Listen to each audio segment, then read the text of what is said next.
Pat, you delivered the 20-year anniversary 9/11 message this morning. I thought it was right on the money. It was short, it was sweet, it was simple, it was to the point.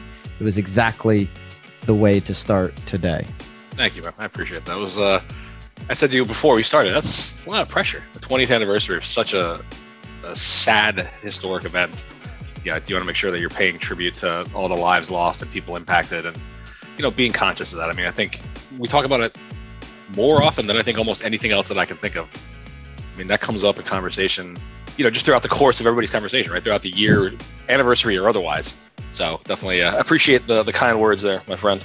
I really do. Yeah, it's a huge reference point, and we would not be doing our duty if we didn't at least acknowledge that. So as you said, let's all pay some tribute to everyone impacted, which, many lives were lost, certainly, but everybody that was alive was impacted, remembers that moment in time. And it has changed a lot about the way we have lived our lives the last 20 years. So there's a whole bunch of stocks that you can point to that are higher right now than at a point you could have gotten them even in this year. Obviously, last year when everything crashed, you could have gotten everything cheap. But, in that second quarter of this year, there was a lot of deals. There was a lot of, retail consumers going out there buying up stocks, and less of that happening right now if, they don't want to pay what could be perceived as top of the market.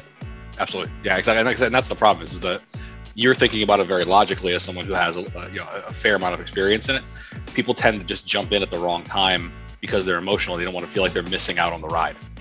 Yeah. And that's what happened in the spring in our real estate market. We had an absolute frenzy of people competing for single family homes, overbidding each other, getting even emotional in some cases. Some buyers, not all, some buyers even created their own mini bubble at 123 Main Street because they went even too high for this market. So PK, in the spring and into the summer, we saw buyers in our Connecticut real estate market going into these really serious bidding wars, right? And it would get up in some median price points to as many as 20 plus offers in certain cases. And it didn't matter. It was like, what do I got to do to win this property?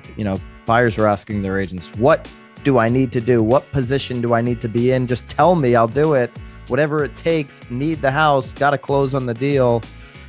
And that created certainly a huge appreciation for single family homeowners in this state. And those values right now are, if you own single family properties in Connecticut, they're great. You love them. It's a beautiful thing. We saw records in June, July, and August is the third highest month ever on record for median sale prices.